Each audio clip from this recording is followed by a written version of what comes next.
In today's episode of the Lindsey Elmore Show, we go back and listen to some of the best interviews that we have had about business and authenticity. I will start this episode with our most popular episode of all the Lindsey Elmore shows so far, where I interview Kathleen Entwistle about why women need to talk more about money. I then talk to Tanya Dalton about getting the most out of every moment, Melissa Koehler about using Enneagram as a tool for your business.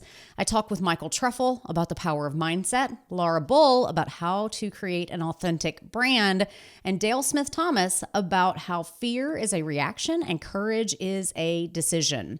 We also interview as a group Tenney, Lyons, and Haylee Crowley about how women can best collaborate with each other to create businesses that matter. Welcome to the Lindsey Elmore Show, a podcast that helps you find fulfillment amidst chaos. On this show, I interview thought leaders, doctors, creatives, spiritual gurus, and game changers who inspire you to pursue your dreams, overcome obstacles, and leave your mark.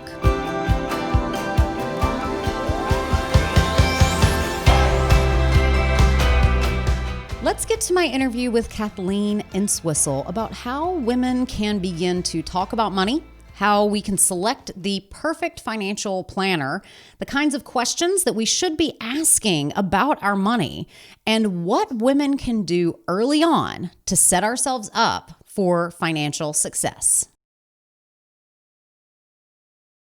What are some first steps that someone who is naive, who doesn't know where to start, who's perhaps scared, is even scared of the prospect of going and interviewing a financial advisor? What can women look for in financial advisors to know that they've got someone who's good, someone who is not going to take a huge chunk of their earnings, which is a major problem? And how do women start on a path to becoming more financially savvy?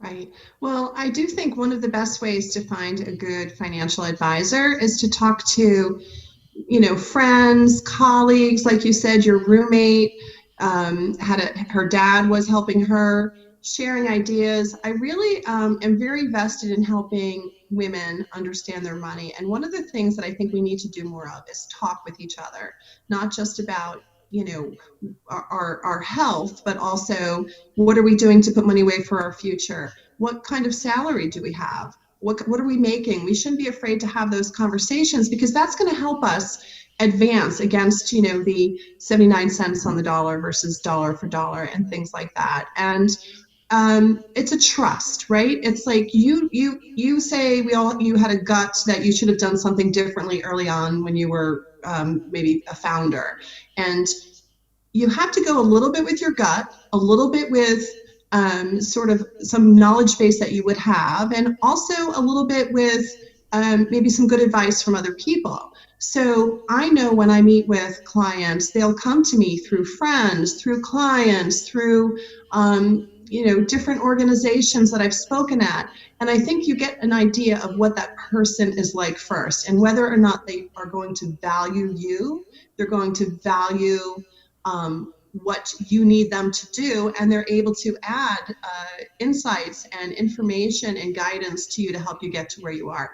The women that I used to teach early on, and still to this day, the biggest issue they had was that nobody was taking them seriously, and they were also being spoken to almost like over their heads, so that they felt insecure. And I don't like the word dumb, but they felt dumb about their money, and they're not dumb about their money. They're making decisions about money every day that they don't even realize they're making that are good decisions. And so we want to bring that out, and you want to find somebody who's going to help you understand where you are, understand what's important to you, and then give you a plan to help you get to where you want to be in a way that feels comfortable, doable. And what you said earlier, dollar cost averaging is a great way to start. It's setting good habits. Mm-hmm. And the more you set good habits, the more likely you will be to achieve what you want to do. So if women do feel intimidated, How do you encourage a woman to take that first step? We all say like put on your big girl pants and just do it. But in the world of finance, I think it is true that we get positioned as, oh, you're just a girl. And that's not the case. We are powerful women. But how do you, if someone is saying, if you're talking to a young woman and she says, I'm just out of college, I'm not ready to even look at this yet, I'm not ready for it. How do you encourage just that first step? I usually like to do a little bit of a storytelling or an analogy to give an example to bring it, back to them so it feels real. Like, I once had this client who didn't pay attention to their student debt, and then it kept growing and growing. And by the time, what are the issues of the pain points first? Tell me what your pain points are. I'm really nervous. I have this college debt. I don't know what to do with it. Like what you did, I advise that all the time. Pay those debts off, add extra principal, don't just pay the interest. And we have a conversation about paying just interest, what that looks like on college debt, on credit cards, on all sorts of things. And if I could promise you an 8% return every year, like you pay with student loans, or an 18% every year, like you pay on your credit cards, you would be all in. So why are you paying somebody else that amount of money? Let's see how we can eliminate that. So we're going to hit that pain point. We're going to talk about, it's really hard to think about when you're 21 or 22 years old, that one day you're going to retire, you're going to need a retirement fund. However, we'll talk about paying yourself first. So it never shows up in your bank account. It goes to your 401k or your Roth IRA first, right? So we explain why that happens. And I'll use another analogy about putting money away early or putting away money later, and what that dollar amount is at the end of the day. And the person who puts the money away early has a lot more because of time value of money and compound interest. So those are the two, usually for college young people, those are the two things. Start your retirement fund early and start paying off your debt as well. All the way back in episode 7, I interviewed Tanya Dalton about why it is so important to say yes to the right things. How do we learn to say no? And what should we ask ourselves before we say yes to a new endeavor? You said one thing that I really want to talk about, and I also want, you and I have talked about how we can craft, how we can more easily say no. And so just quickly, because I want to get back to the North Star that you just mentioned, because I think that that's a critical part of the joy of missing out. And I've got it tagged here. Why do we need the North Star?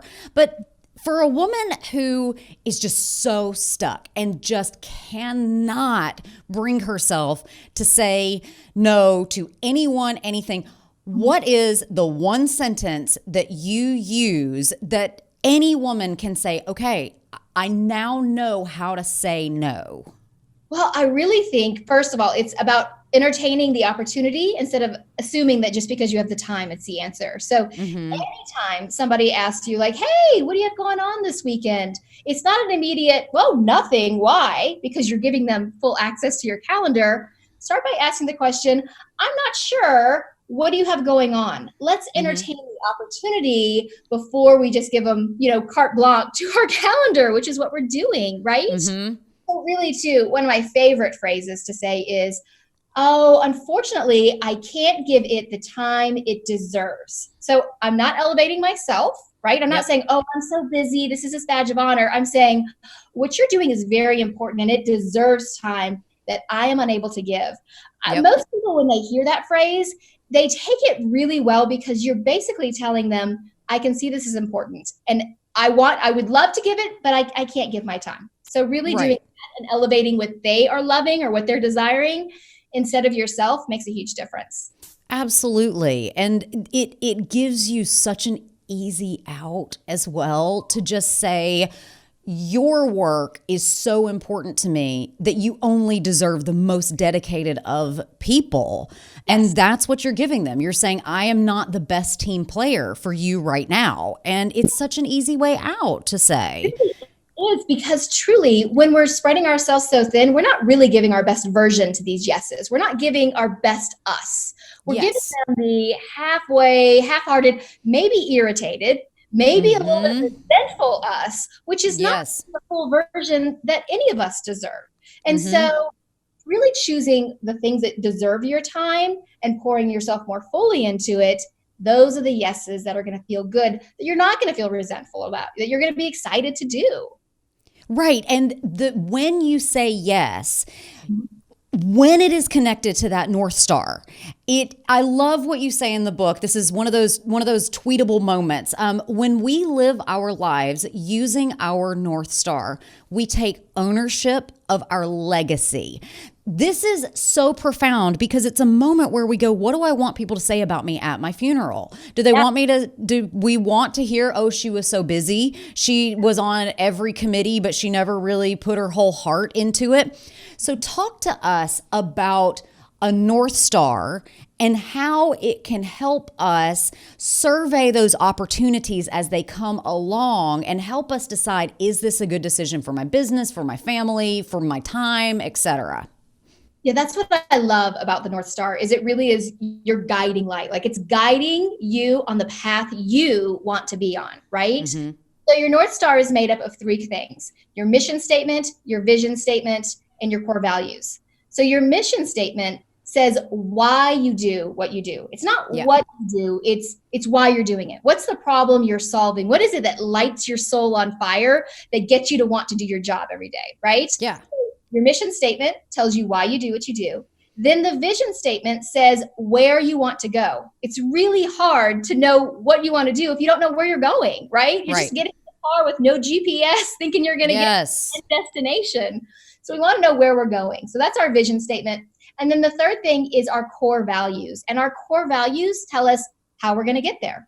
What are the things that are truly going to be important to us on this journey from where we are now to where it is we want to go in the future. Yep. So why we do what we do, where we're going, and how we're going to get there. That's our North Star. And when we use that as our filter for everything we do, every decision that comes up in our business or in our personal life, it really makes it easy to separate. It's such a great filter when opportunities show up, whether that's, in my business or at home. I ask myself, does this really fulfill why I do what I do? Okay. Yes. Then I ask the next question. Is this going to get me where I want to go? And then I ask the third question. Does this really fit my morals, my values, how I want to get there? That needs to feel good in the soul, right? If the answer is yes to all of those, that's a clear and simple answer. This is a good opportunity. I need to entertain it. I need to look next at, do I have the time? In episode 8, I talk with Melissa Koehler about why knowing Enneagram numbers is valuable as a business owner and how having the perspective of the Enneagram can help you to craft better personal relationships and to find your strengths. You mentioned that you have strategies to know that not everybody's okay.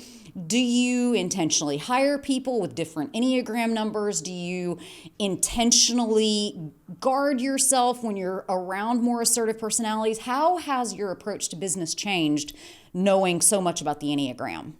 How knowing the Enneagram has helped me working with other people actually has been so amazing, because it allows me to understand how they are viewing the world and maybe their response to me.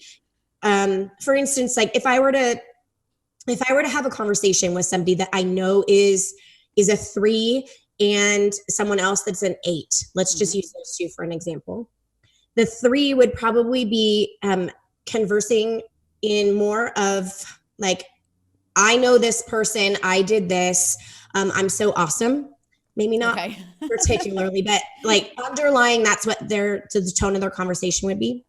And the 8 would probably either agree or disagree with what this person was saying or what I was saying, and they would be very strong about it. And normally in situations like that, if I didn't know Enneagram, then I would possibly look at that person that's a 3 as like, wow, they're really boastful. And gosh, that's not that's not how I would talk about myself. And the 8, I'd be like, oh my gosh, even if I don't agree with what they're saying, I don't know if I would definitely say that. Yeah. But Okay. because I know that about me, I know that I am like, I don't want to draw attention to myself, and I don't want to cause waves. So I know that I'm not going to be boastful about my accomplishments, and I may not be specifically strong about my opinions, but knowing that about the people I'm talking with gives me this beautiful sense of grace for myself and for them, because it's like, wow, they are owning who they are, and how beautiful that is. And I want to grab some of that from that person. I want to learn how to be bolder, and I want to learn how to talk about my accomplishments a little bit better. And they said it from this really strong, convicted place, because that's who they are. And I can probably learn how to do that too, in my own way. So when you know who you are at your core, owning that and not trying to be somebody else, but when you work with other people, it gives you this, well, the biggest sense I can say is grace, because normally I'd be like, ugh, they rubbed me the wrong way. That's usually like, they rubbed me the wrong way, instead of really knowing they said this because they are afraid of something, or that's just who they are. But to answer your other question, I do tend to hire people that are that are not like me. Sometimes I do, but I want other people in a different thought processes. I want all of it, because we need each other. Like when you look at all 9 types and you look at what their strengths are, if you were to combine the perfect person, it would be a version of every single one of those types. So we need each other. There's no type that's better than the other, and we can learn from everybody. So yes, I say the more the merrier. Yeah, I do the same thing. I remember my whole team and we did Strength Finders one time, and of like my 4 employees, 3 of them all had empathy as like their in their top strengths, and mine, like, empathy doesn't even come in my top, like nothing. Like I have to surround myself with helpers to be like, Lindsey, you've got to send out birthday cards, and don't forget about this person, and like all these other things, just because I am all about the strategy and I see the future, and I'm here to like, I have fun pushing boundaries, but that often, I also acknowledge, sometimes pushes people away. And sometimes that's okay. But then other times you actually need to keep some people around you. And so it is so valuable to actually understand what makes other people tick, so that you can have other people help you to become the best version of yourself, and to really balance everything out. And also, I just could not imagine like working with a whole room full of challengers like myself. Like we would just butt heads all day long. Chelsea Tenney, Kate Lyons, and Haylee Crowley are all female entrepreneurs who work together. I interviewed them back in episode 13 about the beauty of collaboration, how women can support other women, and how sharing your ideas can help you to grow your business in ways that you couldn't have grown on your own. I am inspired by how you guys turned something so organic into a collaboration. And there could have been so much competition. And in reading all of your information, one thing that became very clear to me is how much each of you value community over competition. So, Chelsea, just start us off. Tell us why that is so important to you. Well, we basically, especially with our little tribe here, we all have our own little areas that we fill all the essential oil needs. So that was like super easy right off the bat. But, we all started our businesses and have been copied lots of times, and it hurts, and so it was just so nice to find a community that we all could just value each other's ideas, and it was just super inspiring. So Haylee, what do you think? What is it about having a community of women to work with that's so valuable for you? So Chelsea, we've all talked about this a lot. So I definitely agree with what Chelsea said. I think being able to work with other women, especially when you work from home by yourself, you're running your own business, you're alone most of the time, and it gets really isolating. And so we're like Marco Poloing each other all day and texting each other all day and asking for opinions on things. Because a lot of times too, you're running your own business.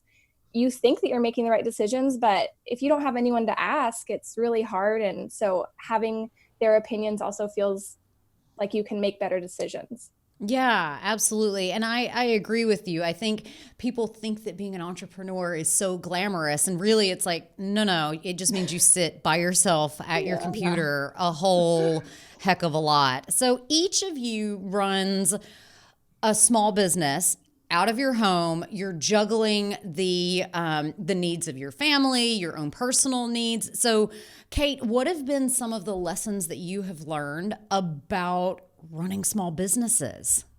Oh, it depends on the day. Something new every day. Yeah, I bet.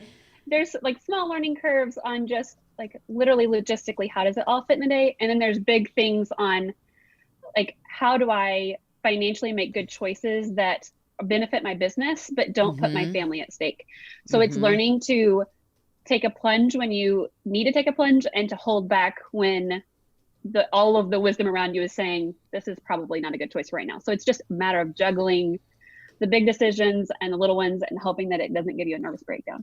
Yeah, absolutely. And you know, today's episode is all about how do we turn our creative passions into life's work. And I'm curious, anybody can take this question. How do you think that the collaboration between all of you has helped to further your business? Because like I said, you guys could have easily seen each other as like, oh, we're all kind of in this same realm, but you decided to link arms and go forward and not be in competition with one another. So how does this help you to achieve that big overarching dream of like, this is what I love to do, and I'm going to make a living and support my family doing it? I think we all have different skills that complement each other really well. And for example, I cannot sew, and Kate hand sews every bag. So there's no way I would ever be able to create what she's created. And Kate really doesn't have an interest in creating bottles, but we all have really good ideas for each other's companies. So like Kate has like said, I want this label that does this for my bottle, but she doesn't want to invest the time and energy to create it. And so she just tells me, I take that idea and run, and then she can buy it from me wholesale and put it in her shop. And it's the same with Chelsea. We've talked a lot about crystals and how they work with each other and feelings, and using crystals, it's a great way to wear them. And I don't have an interest in creating any jewelry, but that's her company. And so I'm like, I want to wear this for this. And so she's like, okay. And then takes it, and then I can buy it wholesale and put it in my shop. Yeah. So I think that's one of the best things, is we all get to stay in our lane and really do what we love, but take each other's ideas that we wouldn't have thought of on our own. Okay. So anybody else got any ideas about how all this creativity and how you actually have worked together to become greater as a whole than you were as individuals? I think one of the things that people specifically in this oil community love is community. So the fact that they see women being leaders that are linking arms with other women is something that they want to support. So as much as like the hive mind helps us, just the visibility of other women, seeing women support other women is something that they want to get behind. So it just on the base level of they're doing what I want to be doing, I like them, we're alike, I want to support them, just ultimately helps all of our businesses. Turning your creative passions into a viable business may seem like a daunting task. You may not know how to identify your audience, create a product that you can sell to them authentically, or how to run your business like a business. That's okay. Everybody has to start somewhere. That's why I created an easy to understand 5-step guide to becoming an entrepreneur. You can access the free guide by heading to www.lindseyelmore.com/5steps. That's www.lindseyelmore.com/5steps. Michael Trefel stopped in on episode 31 to talk to us about why living in gratitude is so important. He's also the dad of some young girls, and we talk a little bit about what advice he has for other girl dads. We also talk about how important it is to nurture our relationships and stop expecting instant gratification.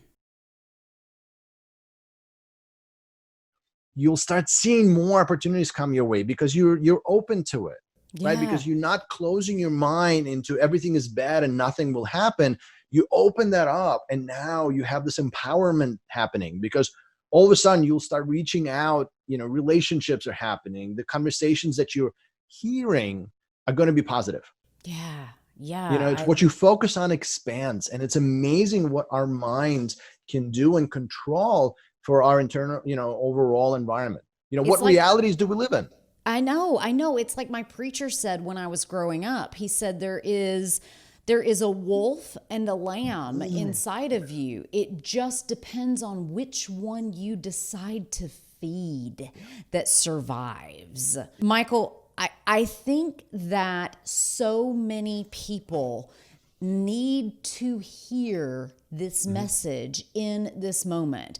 Yep. If our listeners remember nothing else about what you have said today, what would you like them to remember? Stay in gratitude. Live in gratitude, because when you do, you shift your whole world. You can create a completely different reality around you if you're staying curious and you're staying in gratitude. Because you will see more opportunity. You will, money is a byproduct of who you are and what you do. And if you don't focus on money, but focus on relationships, focusing on helping people, right? The 5 best words of English language. How can I help you? Right? If you stay in that attitude and mindset, then the world will open up, and you will see amazing opportunity come your way from the universe, and you can achieve anything that you can, want if you're helping other people achieve what they need. So again, total squirrel brain direction. Sure. To all most of our listeners are women, but ladies, get your husbands to listen to this next section. What advice would you give to dads of young girls? Be curious. Be curious about why they are who they are, why they're behaving the way they do, and spend time with them. I teach my kids a lot we play like cash flow quadrants, for example, because I want them to understand money in a different way, right? We set goals together. One of the best practices that a friend of mine taught me a while ago, and we do it on a regular basis. It's called a rose, a thorn, and a sprout. Oh, yeah. Tell me about it. So on a regular basis, whether you do it daily or weekly, but you have to do it often, you sit down with your family, you sit down with your kids. What was beautiful about today, or what was beautiful about this week? That's the rose. And you talk about it, right? You make them focus on these details that are important, because what people do is they say, okay, we're going to be in gratitude. We have that as a checklist, and we're going to check it off. We said our gratitude and we're done. I want you to live in it, right? So when you start doing this practice, so a rose is something beautiful. What did you accomplish that was amazing? And it doesn't have to be earth shattering. You had a great ballet recital. It was amazing. You worked hard. It was beautiful. It was amazing. You got to put on a costume and makeup, all the things. Whatever that case may be, right? And then what was the thorn? Because we all have that, right? What didn't work your way? We talked about John Maxwell behind me. He has another book that's called Sometimes You Win, Sometimes You Learn. Yeah. You don't lose. You only fail if you stop. Yes. Right. But if we take the opportunity to learn from mistakes, or we learn from anything that's going on, we can be better tomorrow than we were today. Right. So that's the thorn. And then the sprout, what ideas can we work on? What things can we nurture? Because our minds are kind of like the garden, right? We have to nurture the soil. We have to plant the seeds of growth. And it's not instant gratification. And this is a big mistake that I think a lot of people go through when they, when we talk about marriage, when we talk about parenting, when we talk about money, we want instant.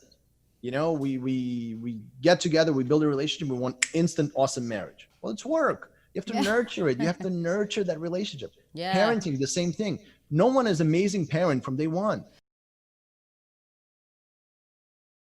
Laura Bull spent years crafting some of the biggest and most well-recognized brands out there. She stopped in for episode 23, and we talked about what an influencer actually is, how you can be a successful influencer even if you don't have a large social media following, and why it is so critical that you have authenticity in your brand if you expect your brand to stick around for the long run.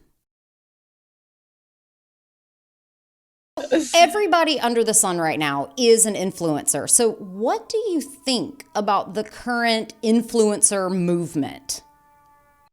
So there's a couple things. First off, we really need to redefine what that term means, because it is the wild, wild west right now, and nobody's really quantifying anything. They're saying X amount of followers, but that doesn't dictate how well a business is doing. So we really need to look outside of just a follower count. And so really what we need to think about as influencers is not just content creators, although that is a huge segment of the population of influencers, but going back and really look at what an influencer is and what they do. It's all about building a business online and or offline, right? You don't even have to be online. Around and by swaying a consumer, a core consumer, to your own values and belief systems based on a preconceived personal connection with your audience. That can happen on TV, radio, any communication platform, not just social media. And I get a lot of questions about, well, Facebook is so hard for me, or, TikTok doesn't I just don't know what to do with TikTok. And the point about branding is so that you understand what is actually authentic to your brand, because that might not make sense for your business. TikTok might not make sense for who you are as a person and as a public figure. So really my goal is to help people brand themselves so that they can market themselves, which, first step, second step, two different things. Totally. And so what do you see as a successful influencer? Who do you think has been successful in creating an influencer platform? So it's not about how many followers, because you can be just as successful as a local town mayor in how influential you are. And if you really think about influencers, I mean, Aristotle was an influencer. We're still talking about him thousands of years later. I've worked influencers for 20 plus years, way before the internet. Johnny Cash is an influencer. He influences a lot of the music that you hear on the radio now. So really it's about long-term longevity and how you can expand your product offerings. So think about product extension lines. So for instance, if a musician can sell wine and, clothing line, those are the kind of things that you're really looking for if somebody's being successful in their business. Well, my partner and I were just talking about that last night about Michael Jordan. Michael Jordan is still making millions off Nike contracts, even though he hasn't played basketball in years and years. And, you know, when you said if a musician can sell wine, I was like, yeah, if The Rock can sell tequila, that means he has influence. Absolutely. The Rock is actually one of my go-to like examples right now because he's doing so well on the branding. And it actually takes a lot of relearning and rethinking about brands because, you know, in the Don Draper era, you would see a celebrity endorsement, but really, you mentioned Nike. You know, we need to start looking at public figures like they are Nike. They have a product, they have an image, and they have to have this narrative. And how do those come together and play into one solid, clear, concise brand that a consumer can relate to? And not only that, but make it and evolve slowly over the next 20, 50 years into making them an icon, right? I mean, Martha Stewart is the same brand today, whether she, you know, from the 70s when she started a catering company, through merchandising, through Kmart, through jail. And now she's on VH1 with Snoop Dogg, but it's a cooking show, so it's still the same brand, right? So my whole goal is to help people really figure out what those core elements of their brand are that are authentic. Because we're people, we're not some inanimate object. You have a personality, you have all these traits and these life experiences that a Nike shoe is not going to have, right? So there's all of these factors that come into play that really are super important to get right at the very beginning if you do want it to last for the next 20 years. Dale Smith Thomas is a master of successful morning rituals that lead to success. She has been a courageous entrepreneur who has taught herself how to block out negativity and create successful practices for her business. Honestly, through any crisis in our life, the only way out is through. And we have to understand that, especially in crisis, that fear is a reaction and courage is a decision. And my reaction is, what do I do? My fear was kicking in that my business was over. And we talked about this before we started.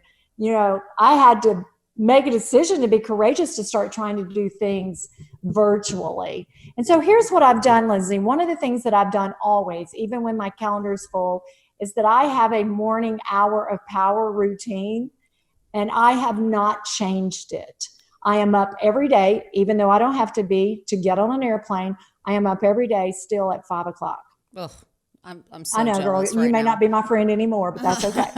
To each his own. I thought we But were on that's the same that's my wavelength, hour. Dale. I did. She loved me until that moment. But that's my comfort place. That's my quiet place. So I have coffee. I am reading. I am journaling, which people go, ugh, journaling. I am meditating, and I'm keeping that same prescription for hope going. Also, what I am also doing is I am limiting my news. What I found myself doing in the afternoon when I'm home, cooking earlier, turning on the television to watch the local news to get the weather.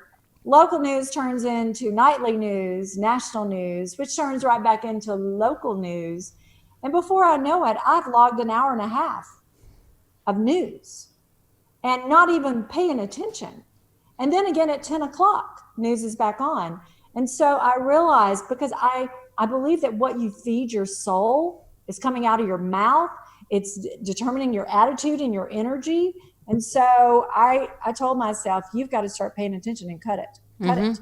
And so I cut it off. And I've also done the same thing with social media. If I'm seeing the negative, I'm saying either to all of you, I'm gently, lovingly asking you, if you can't give it up, cut it in half. Cut it in half.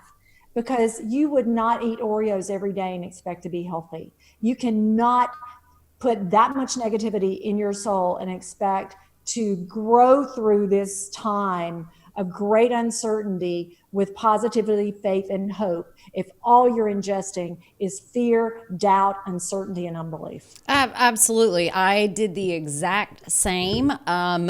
I used to get up every morning, and part of my morning routine was I actually loved listening to a short 10 to 12 minute long news podcast. And I had to turn it off because I started to realize this doesn't make sense. Wait, no, that also doesn't make sense. No, that also makes no sense. And when I couldn't make sense of the science, I started to get extraordinarily frustrated. And then when all the regulations started and I was like, wait, guys, that doesn't make sense. That's not evidence-based. That's not something that is based in fact. And I also went a step further and I uninstalled Facebook from my phone because good for you. I realized that I was in two camps. I had feet on both sides. My Instagram following and my friends, we're all sitting back going, hey guys, this doesn't make sense. We should take a look at this and evaluate this. But my friends and family from Alabama, they're just like, it's hook, line, and sinker. We have to do every single thing. We buy into the fear. We buy into the politicalization. We buy into, if you're not doing social distancing correctly, then unfriend me, blah, blah, blah. And I just was like, you know what? No, and I have not logged into that Facebook account in over 2.5 weeks. And it has been the greatest blessing.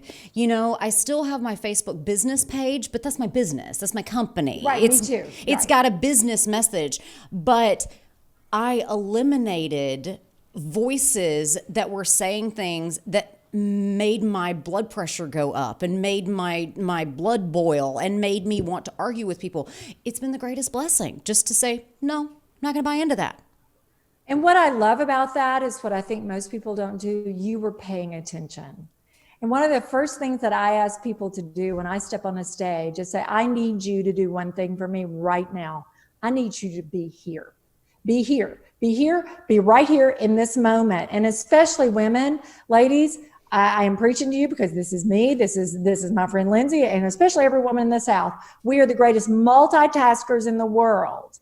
And when women are in my audience, I'll go, the reason I'm telling you to be here is because you've already left the conference, gone to the grocery store, made dinner, and put the kids to bed, and you're already worried about the meeting you're going into tomorrow.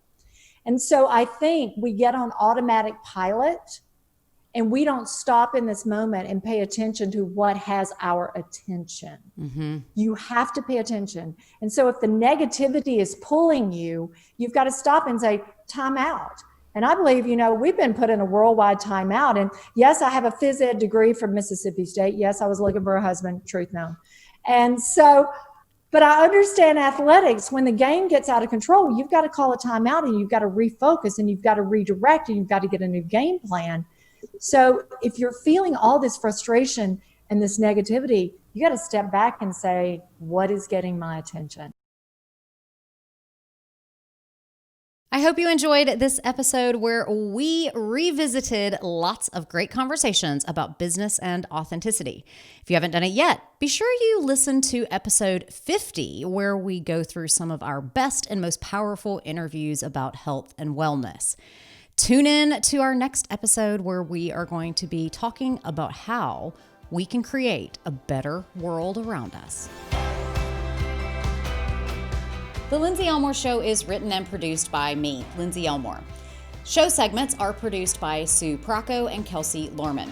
Production design, sound design, and editing is by Jive Media.